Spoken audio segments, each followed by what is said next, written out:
We're going to continue to do everything we can to repeal the president's failed health care law. This week, the House will pass a CR that locks the sequester savings in and defunds Obamacare.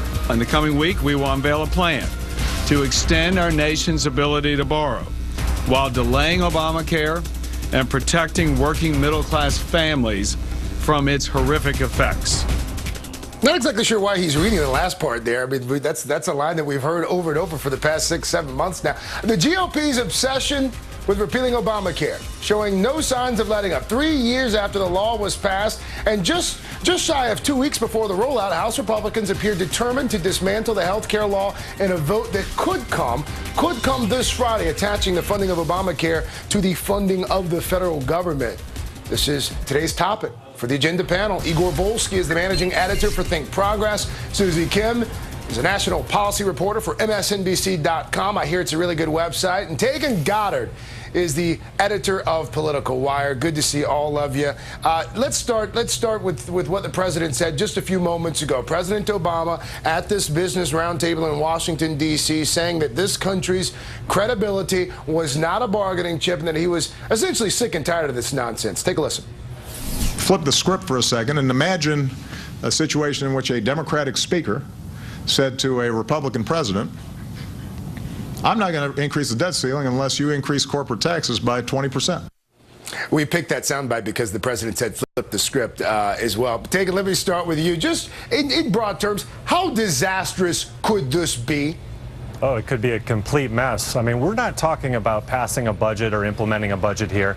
The House has done that. The Senate has done that. But Republicans in both chambers have refused to appoint conferees to actually iron out the differences.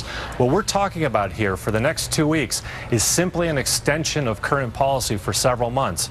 But Republicans are so concerned that Obamacare will take effect on October 1, that these health care exchanges will come in, and that Americans will actually like them, that they'll never be able to repeal the law at this point. So this is what we're talking about.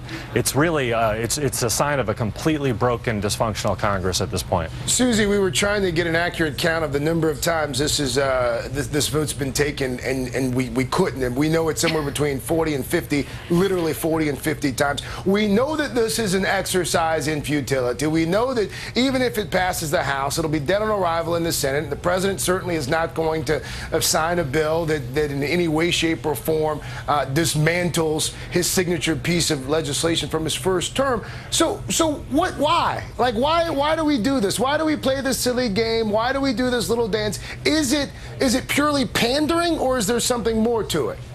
I think from Boehner's perspective, actually, there is something more to it. There is one statement that he said in that clip you just played, which was mostly overlooked by a lot of people, is the first part of his sentence: lock in sequester savings.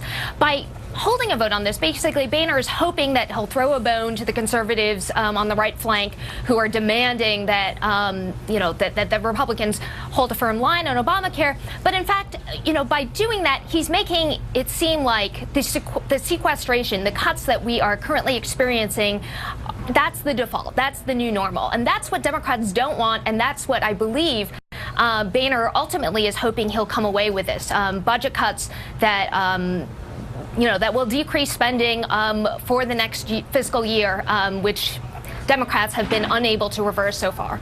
Igor, you have written that Speaker Boehner actually used to be strongly against this type of move. Why do you think that he's doing this now? Is it simply if you can't beat the Tea Party, if you can't beat them, join them? Or, again, is there more to it than that? Yeah, I think he's really given up. He's washed his hands. He's going to hold these two votes on bills that, as you say, can never become law. And he's saying, the Senate, you handle it. Reid McConnell, you figure it out, and then kick something back to us that we will ultimately have to pass because we're not going to shut down the government and we're not going to default on the debt that would really destroy the party. They would be blamed for it. And I think the fear, though, when it comes to Obamacare is you have Republicans making two different arguments. One is Obamacare is going to fold, and it's going to fold under its own weight. But if that's the case, then why are they working so hard to undermine it? Maybe because they know it will succeed, and that will then boost the Democrats. But here, Boehner has given up, said, I can't control my own caucus. Somebody else deal with this. Taegan, how does this play out? What are we a month from now? What are we talking about? Another 11th hour deal? Well, you know, I don't know. I think the first thing that we have to look at is a government shutdown, and I think that a government shutdown is increasingly likely, and I think that Democrats actually might accept that as a possibility, because what happens in a month from now is that the debt ceiling becomes a real problem. And if Congress doesn't come to some agreement on the debt ceiling, you know, we see catastrophe, really. In the financial markets, we see catastrophe for Americans and their interest rates that they pay on their mortgages. And so when you look at it that way, I think the Democrats actually, at this point, if it takes a government shutdown to put pressure on the Republicans in Congress in that backlash against the Republicans for shutting down the government, then that's maybe what's going to happen. Taegan Goddard, Susie Kim, Igor Volsky. We will leave it there. Thanks to